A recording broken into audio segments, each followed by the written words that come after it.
What's up, guys? Welcome back to Project Freelance. If you are new to the podcast, hello, welcome. My name is Kay. I am your host. I am here to give you guys tips and tricks and tell you the mistakes I made so that you don't make those mistakes while you're trying to make your dream your career. So, this week on the podcast, first of all, this season 2 of the podcast, if you've missed the previous episodes, please go back. If you guys have any questions or comments or anything you guys need to know, you can find me at kanagoniophotography.com. But, you guys, I want to introduce to you one of my very, very good friends. His name is Nick. Nick owns a clothing company called Music Over Matter. And I got involved with Nick years ago, so many years ago. And we've kind of just bonded and we've become really close friends, and we have just continued to want to work together and support each other. And it's amazing to watch what his small little t-shirt company has turned into. And I'm so very proud of him, and I am very grateful and happy to know him. You guys, I would like to introduce you to Nick, Lament, Music Over Matter. Nick, welcome to the podcast. Tell the people who you are, my favorite Jamaican. My name is Nick, and I own a lifestyle clothing company called Music Over Matter Clothing. I started in 2011, but it wasn't until 2013 when the brand really started to take off within the music culture and the scene that we love. And I got into this because I was in the music world playing in bands, and this was just another avenue to express my creativity in. And I was always interested in this industry because I had so much stories to tell that I just couldn't get out in song. So I created this clothing company, and people have made it their sentiment because of the stories, the honesty that I bring forth in these pieces. It's stories on garments, essentially. So here we are in 2018, and it has kind of transformed into a movement rather than just cotton and dye. So when you came up with like the name and the concept, where did that idea come from? Why did you choose to go with Music Over Matter? I don't know. It was just something that popped out on its own, honestly. I mean, it was when I was in my old band, we actually had a track called Music Over Matter that we worked on with a friend of mine who is in a local band here called Every You. And we just started working on a song, and I just kind of took that name and made it the brand. It was a song that I was writing. Those lyrics were in there, and it stood out to me, and I kind of just held it in my pocket until it was time. Yeah, I think that it's turned into more than just a name. I think it's turned into something bigger than that. Like, people ask me, like, what is Music Over Matter? Like, what is this clothing? And I'm like, I mean, what is it to you? What does it mean to you? Like, you know, like it's not just a brand. It's something that like everyone has a personal relation to, you know? Absolutely. The whole brand thing to me is kind of, I don't want to say corny, but it is corny. I mean, especially nowadays, I feel like everybody is doing it and beating it to death. Yeah, I mean, everyone's a brand. Everyone's advertising themselves. That's what social media is. Absolutely. And I mean, more power to them. But I mean, I just think that it's only a few that have lasted and that have really kept the heart of it, and that's why I think that I'm still around. I mean, the brand has been around since 2011, and I've known friends that have started brands, and you know, they've ended because, you know, they were in it for different reasons, you know. And I think the most important thing is just pouring your heart into it and making sure it's honest, and it will find its way to people, you know? Exactly, yeah. And I, like you were saying, like there's a lot of people that have, you know, tried things like this before and they haven't succeeded in it. And I think, like you were saying, they go into it with the wrong intentions. Like a lot of them go into it because like, I'm an artist, I'm struggling and I need money, so everyone's making a clothing line, so I'm gonna make a clothing line. That's so true. Especially in the Warped Tour world, right? because like everybody else is doing it. But I mean, like, that's dope. Make clothing line. Do your thing, you know. But like, of course, but like, I'm all how about are you that. supposed to stand out when everyone's trying to wear the same thing? You know? Absolutely. I mean, and you know, I try not to let me say that at first it was very hard for me to find my audience, so to speak, because the brand didn't fit in anywhere. You know, it wasn't edgy enough to some people, and you know, I wasn't putting 666 on everything, and it just wasn't me. Again, if you do that, it's cool. You know, there are a lot of brands out there that I do love and respect. Oh yeah, I mean Blackcraft, like. Oh yeah, those guys are huge, you know. Oh yeah, killing big it. Respect, of course, it's amazing, you know. And I like what those guys do and how they put themselves out there. I admire it, you know. A good work ethic is something that I can't look past, you know. But I mean, as I said, you know, it took a while for it to find its place, and you know, there were a lot of similarities that I shared with a lot of friends of mine, which helped take, you know, the brand to the next level. You know, Garrett from the Color Morale being one of the first that I can remember. All my friends and I Set to Kill, they genuinely loved what I was doing, and you know, those guys have kind of made Music Over Matter their sentiment. So, I mean, yes, it took a while, but I mean, I really feel like it's found its place, you know, and it's not under any one umbrella either, you know. Absolutely. Yeah, you don't restrict yourself to like one certain genre, and I think that's what helps you stand out from, exactly. You know, everybody else. I like that you said genre, by the way, because music, I mean, you know, it's it a works. genre. It's a genre. Come on. Yeah. So, like, finding your audience, like, how'd you get like connected with Garrett from the Color Morale, and like, how did that turn into, you know what I mean? Like, how did that turn into like giving them more clothing and like sponsorships and endorsements? Like, tell me about that process. Well, I used to work on music a little bit with Sisco, who was in I Set to Kill at the time, and you know, it was around the time when I was starting the brand, and you know, I kind of told him, hey, this is what I'm doing, and you know, this music industry is so small. You know, everybody knows each other, especially in this scene. You of all people know. It gets smaller and smaller and smaller every day, dude. It's an awesome thing. I love it, and you know, those guys just got behind what I was doing, and you know, one thing led to another, you know, going to shows, and then we started to hop on Warped Tour for a few dates, and you know, the word just started to spread. But Garrett in particular, like, that guy is one of the, everybody can attest to this, he's one of the best guys. He reached out to me when he saw the Starbucks parody I did with Angelo, who was in Motionless in White at the time. And that shirt, I mean, because it was familiar to people already, that kind of marked a big turn for the brand. And he just reached out to me, told me he liked it. And, you know, one thing led to another, and you know, people just started to catch on slowly. So that was really cool. Yeah, it's like when you first started to, you know, start getting your brand out there and started doing like those Days of Warped Tour, how did that feel? You know, like going from, you know, being a fan of the music to being like a part of it, you know? Oh, that was awesome. I'm still a fan. Like, I mean, every second I would go watch a band, and you know, it was really cool. I still consider myself just an attendee of the festival. It just, except that I have to check in by a certain time. But it's really cool. It's really sad. I can't believe this year is the last year. Yeah. What are your thoughts about it? Do you think that there's going to be something else that comes out of it? Do you think like kids are going to like build something else? Like what do you think? Well, I mean, I do think it's going to continue, but just, you know, not like the way that we know it. But I do believe there's always room for music festivals, and I'm sure. But I mean, Warped Tour has such a legacy, you know, and it's gonna be sad.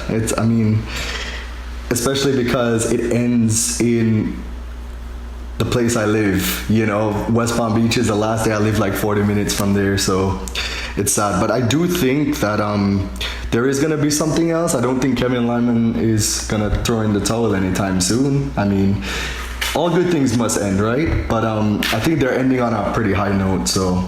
Yeah, out of the 11 people that I've talked to on this podcast this season about Warped Tour ending, all of them share the same thought.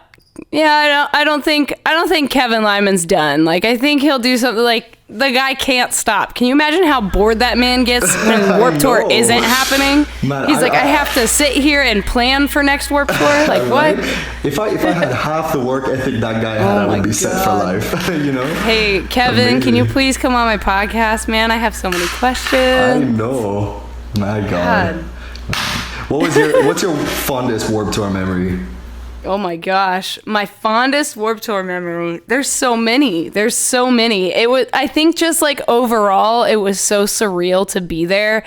And because like, you know, my whole life I wanted to go to Warped Tour, and like those couple of days that I spent with you, like when I was in Florida a couple of years ago, you know, like how we got to know each other, and like Warped Tour just became a part of me, like when I got on it. You know, like as a fan and as an attendee of the show, you feel a part of it. But like when you're a part of it, you're like a part, like it's like forever. It's crazy. Cause like you all survive this like grueling summer together. Everybody comes home burnt, Chris. Everyone's just angry and pissed off. But like every day that I like had a bad day or somebody was like mad at me or whatever, like I didn't feel good. Like I would always just stop and be like, but yo, I'm at Warped Tour. Like, I know, right? It's awesome. I'm at Warped Tour. Like, there's no, you there's come no, home like 1,000 times stronger and happier. You're jazzed, man. It's like doing cocaine like all day for like. I cannot afford to get browner. Just saying, dude. You know, I'm dead. So, especially in the Florida dates. Oh my god. It's no joke. And I'm from Jamaica, the whole South. Come on, I'm not used to it still. Yeah, so tell me about like festivals over there versus over here, just because I'm curious, because you work festivals over there. So like how's the demographic different? Well, firstly, it's not very common at all. Like nothing. But I mean, we've done a few shows over there which have been my first festival was there in a couple of years ago. It was for Skrillex, huh? It was Skrillex, Major Lazer, there was DJ Snake and Rudimental, and you see it. I mean, it was awesome. You know, that festival was huge. First festival. Can you imagine? Like, it was weird going into this. I'm like, yeah, I don't know why I'm doing this. It's not gonna go well. People are gonna hate it. I'm just gonna be sitting down there eating the delicious catering, and that's it. And let me tell you something. To this day, it was still one of the sickest festivals we've ever done, ever. No way, dude. Rolling Stone was out there. We did an interview with them. That was really cool. We're talking to those guys, and we did it the following year, and it was Major Lazer again, but with Martin Garrix, and it was awesome. It goes to show you that, you know, the brand can cross the waters a little bit, literally. And I didn't expect that turnout, but it was crazy. I mean, I'm talking about, to this day, I said I would do that festival any year, you know? I mean, the EDM crowd is crazy. Oh yeah, that world is totally like alien, man. It's like another planet. Like everything's totally different there. I feel like I fit in, but I'm like, I don't at all, you know, if that makes any sense. But they love the brand, they love what it stands for, and I think, you know, it works for us to keep it fresh and keep doing different festivals, you know, and being a part of different crowds, because, you know, why else am I doing this if I'm gonna stick into one box, you know? Yep. And that's what I tell people, you know, on this podcast. Like, you can pick like one avenue to go, but if you're trying to make a living at this, you have to go outside of your comfort zone. Like, I shoot everything and anything. Like, people will say like, oh, what kind of stuff do you shoot? I'll be like, what do you need? Like, exactly, what do you need? Like, I'll figure it out. Like, I'll figure it out. I've never shot a wedding. I'll watch some wedding videos. Like, I'm good. Yeah, I know. And that's good. I mean, because you enjoy it for what it is. And yeah, it exactly. challenges you. So, I mean, the second you don't feel hungry, you shouldn't do it, you know? So, I mean, and I love talking to people and different kinds of people, because, you know, I'm that type of person. So it's not really outside of my comfort zone. I love it. So tell me about like challenges that you've faced trying to get this company off the ground, and have you ever been like screwed over as far as like being a freelancer, if you will? I haven't been screwed over, no, because good for you. Use one of the few. Let me tell you the secret to that. The secret to that is because I run the brand by myself. I mean, I have a team that I work with through www.musicovermatterclothing.com, and then of course I share a merch now space. So I have my team over there, and they're absolutely fantastic. John Gadwick is absolutely amazing. He's such a great guy, so he takes care of me over there. So I keep the community of the brand very small, and it has been the same people since about 2013. You know, the same print shop we print out of is my friends Garrett and Lexi, their company is called Leave Your Mark Print Shop, and they're fantastic, best people. They really came up the whole DIY way, and they're pretty big now, and you know, they pay attention to what I want to do, and they help me execute that. And same with merch now. So that's why I guess I haven't been screwed over, because if I've somehow been screwed, I only have myself to blame, you know. And like even with partnerships I've done, everything has been pretty smooth, because to me you have to have a relationship first, and it's less likely for things to go wrong if you know you have a good relationship. So like the one that we just did was Jackie Vincent's new band Cry Venom. He hit me up while I was on Warped, and he asked if I would be interested in doing a collaboration with his new band, and so it's like, of course, man. And it came out. We worked with Mike Cortada, who's worked with Pierce the Veil and bands like that. A Day to Remember, he does all of their stuff, and we did it. And I mean, it was a great collaboration on both ends, beneficial for both parties. And you know, those are the people that I like to keep working relationships with, because it's super smooth, super professional, and it's fun. You know, we can't lose sight of that at the end of the day. So that was one that we did. And I'm sorry, Kay, what was the other question? No, that was It was great. challenges. That was fantastic. But yeah, challenges. I talk too much. You can shut me up. No, you talk. No. I want this podcast to be infinite, like long. Just talk forever, please. Oh my god. See, that's the thing. You're like making fun of my accent. Yeah. You are. Yeah. Okay. I mean, yeah. All right. Well, you know, as far buy as the clothing because he's from Jamaica, and he just. I've definitely faced challenges. You know, initially trying to get this thing off of the ground was absolutely hard. You know, it's definitely a challenge because you're still trying to find your place, find your spot. But I mean, those are good challenges, because you kind of hone exactly what it is that you're trying to do.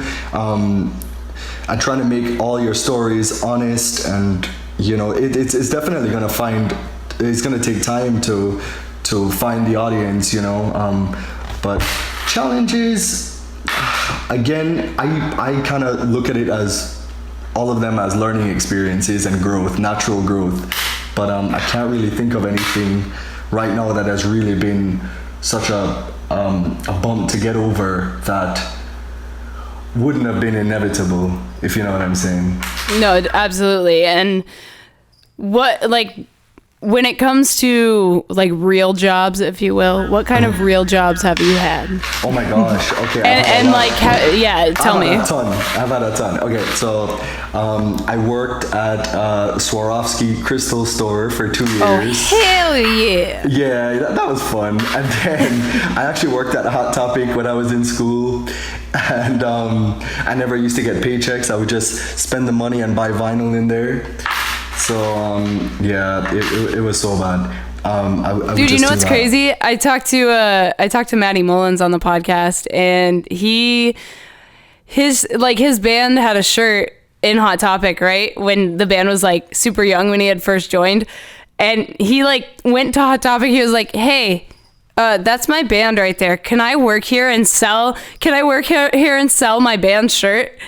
And they were like, "Okay." That's awesome.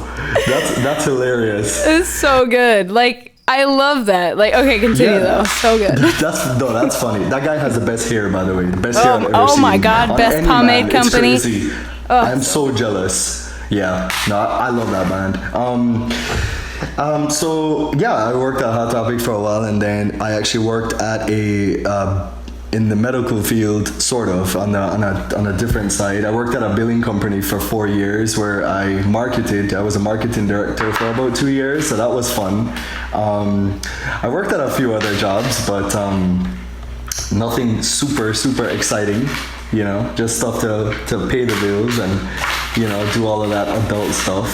But, and what made you leave that all behind? What made you finally be like, okay, I can do this? Yeah, just the response that I got and how fast the company was growing. And, you know, we still aren't where we want to be yet, but I mean, that's a part of the challenge, you know? And this is something I've always wanted to do, and I just love this scene, and I love challenging myself. You know what's super fun? I mean, this is a little sidetracking, but the coolest thing to me is like seeing bands like I grew up on watching on MTV when MTV played videos, and like TRL, like when I was like 12 and 13, wearing my stuff. I mean, that to me is the coolest thing ever. I mean, I don't know, sometimes I just don't process it, and it shows you like I'm a fan, you know. I'll always be a fan of music, you know. But yeah, this is what I want, and sometimes you just have to leave everything behind and just go for it, you know, especially while you're young. And what would you say to like parents out there that have kids that, you know, want to pursue something that isn't the norm? Well, I mean, at the end of the day, you have to follow your heart, you know. And I hope that parents understand that it's important for a kid to express themselves and go after their dreams, because, you know, it's the key to happiness, really, when you can be yourself and feel free. I mean, of course, backup plans are always important, or if you're balancing the two, you know. But what's your backup plan? Doing this podcast with you and becoming extra awesome. I was gonna say, I was like, I don't have a plan B, dude. You always have a plan B. Well, like, this is my plan B. You are everywhere. Like, I'm so proud of you. I remember when you and I started talking, like, I know it was 2013. It's scary how good I am at dates. Oh, no, I remember. Like, if you give me probably 5 minutes, I could probably give you the exact day and time. Like, my brother finds me so weird for that. But, it's amazing. So, yeah, and look at you now. I mean, I watched you grow, and I'm very proud of you. You know, I remember you know, you got the Warped Tour gig and Alternative Press. I was like, yo, Kate, I knew you were gonna be there, because, you know, seriously though, you are one of the hardest working people in this scene. Dude, you wanna know why I work hard? Because I'm fucking terrified of failing. So am I. It scares the hell out I'm of so me. scared. No, I'm so obsessive about working, honestly, because, like, if I fail, like, I don't know what I'm gonna do. But you have not failed, and you've done so much. You always have to look at that. Yeah, for sure. And that's another reason I wanted to do this, because, like, I get to talk to other people that are succeeding so that I can learn from the things that they've learned, you know? Like, that's the point of this. And I know, like, people want to hear this shit. Like, I want to hear, like, I wish I had a podcast like this when I was, you know, in school, but podcasts weren't really around. I know, podcasts, the cool thing. The cool kids are doing it. Yeah, it's true. The cool kids are doing podcasts now. All right, let me interview you. Okay, let's go. Okay, so what's next for you? What's next? I'm not good at this. I'm currently editing like 6 documentaries that I filmed on Warped Tour separately from Alternative Press. Yeah, and I mean, I don't know. Warped Tour this summer, maybe, if I get the opportunity, obviously. Wink, wink. Yeah, hello, everyone. You already know. That's true. Yeah, we're gonna be announcing stuff soon that I'll talk to you about. All right, tell me, have you had any like internships or like mentors, or have you like looked up to anybody in the business? In the business, oh my gosh, there's a ton. I mean, my inspiration doesn't really come much from other brands at all. It just comes from musicians, you know. As far as internships go, no. But I've kind of just been, you know, I came up kind of like I don't want to say a lone wolf. That sounds kind of funny, but you know, as far as mentors, I mean, I would really consider Garrett Rapp one of them, because he pushed me a lot, you know. He helped me a lot, and just friends and family. I mean, that's really what this is based off of. But as far as people in the industry that I look up to, man, I don't even know where to start, because, you know, I live and breathe this, you know. Like, what brands growing up did you love? Like, where, like, your inspiration for, like, your designs? Like, you said it comes from musicians, but, like, the actual digital, like, visual design? Yeah. You know, well, I loved what Ollie Sykes was doing with Drop Dead, and I still do. Oh, my God. I want him on here. He is, like, his work ethic. He's like, amazing. I'm going to do this, and then I'm going to do this. I'm going to do clothing, and then I'm going to do a comic book. And I'm like, oh, my God, dude. No, it's incredible. Tell me. I mean, yeah, definitely Drop I'm going to go climb a mountain for my best friend. Right, like, I saw what? that was so sick. That's so sick. I wish I could be that cool. Oh, it's so cool. Yeah, Drop Dead, definitely. I mean, I really like the way that they do their stuff, and I think, you know, all the crazy things that are going on in his head, he gets it out there, and it makes all of us look cool, you know. I mean, it's good for it makes the scene look cool. No, it's so true, dude. Exactly. I mean, especially like the first when they just came out. I mean, I think they were probably the only brand at the time that was doing that stuff, and everybody started to jump on, you know.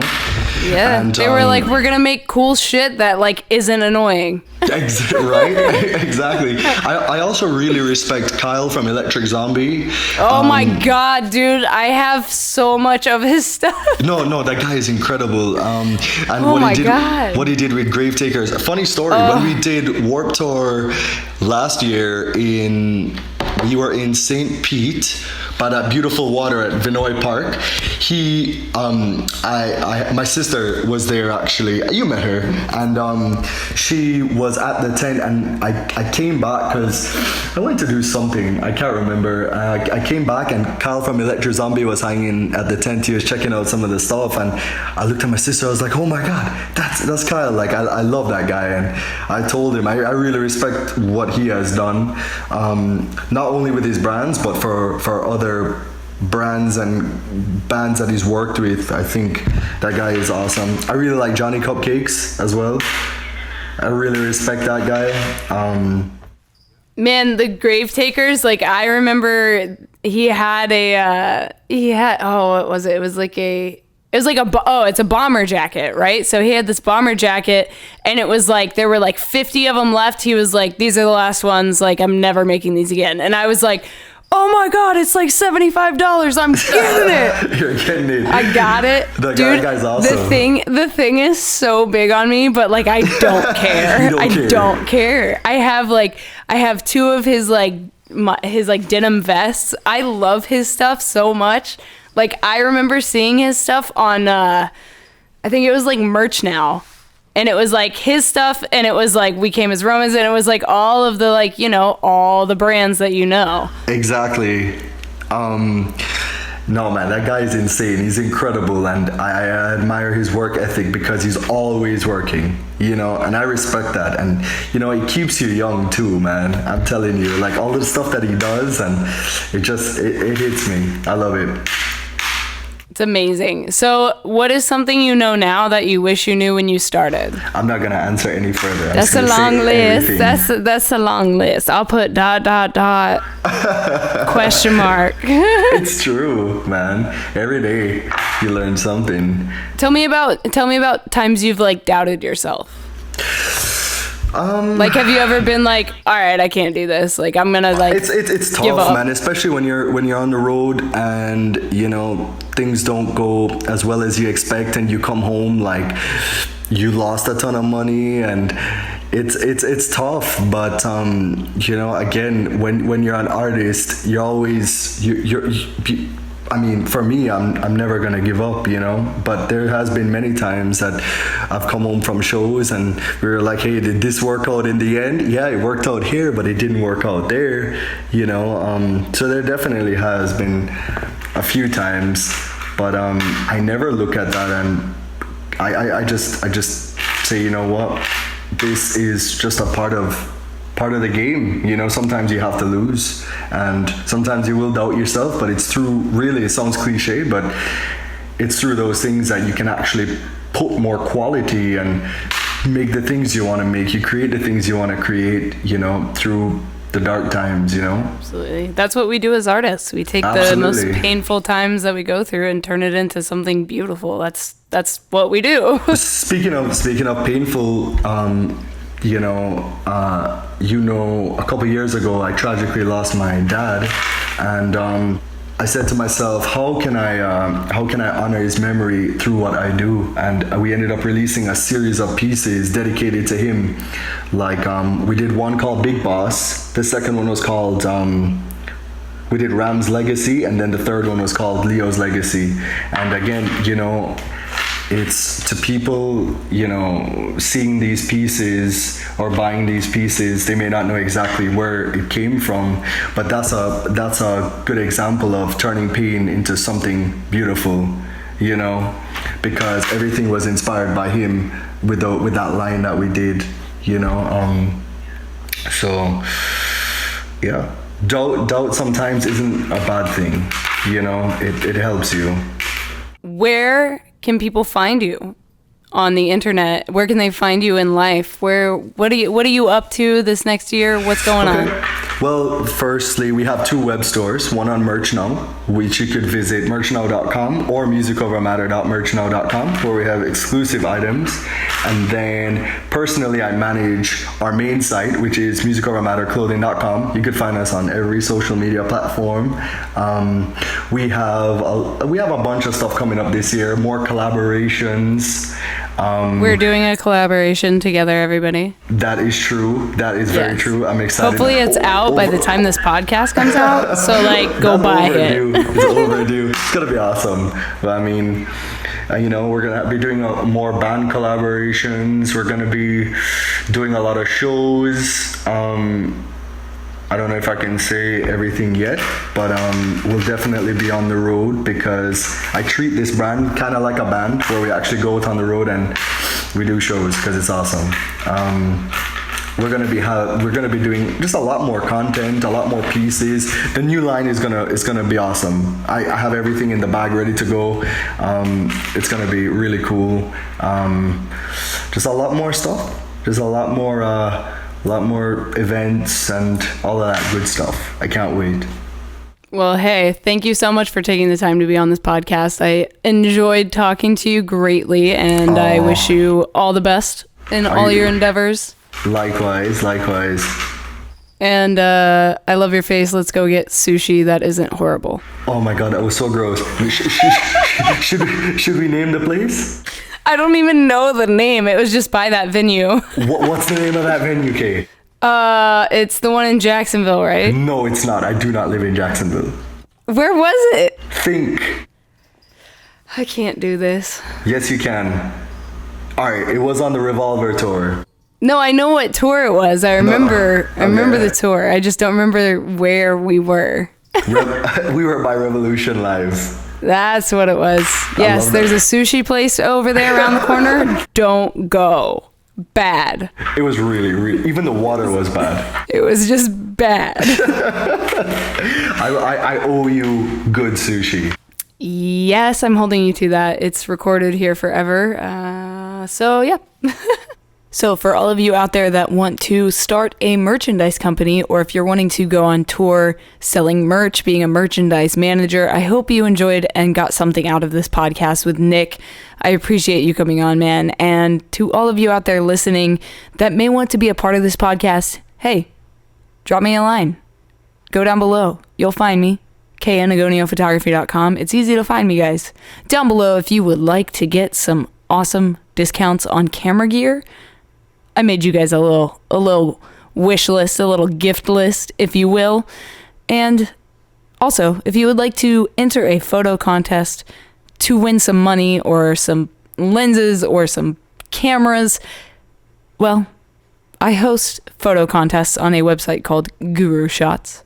And if you would like to head down to the link below, you can check it out. And if you want to get involved, I would love for you to be involved in one of my contests. I would love to see your work, and I would love to just make you guys a bigger part of this community. So if you like the podcast, please don't forget to subscribe, rate it, leave a comment. Please share it with your friends, share it with your creator friends, because if you don't, they're probably going to make the mistakes that I made and the mistakes you made, and that's going to leave us all just tell your friends, just tell them. If you guys want to check out some of the things I'm working on as far as video work goes, head over to respectthecrew.com. That is respectthecrew.com. I am currently editing a 6-part documentary series about touring crew members. If you guys are into music, if you're into photography, film, if you're into the behind the scenes of the touring world, or if you just want to check out some more of my work, head over there, check it out. I have a GoFundMe. I'm raising money. So if you guys want to get involved in that, you could get t-shirts and you could get custom tour laminates, wall banners, Skype sessions. You could be a guest on this podcast. So much more. Go check it out, respectthecrew.com. I'll talk to you guys next week. I'm your host, Kay Nagonio. This has been Project Freelance.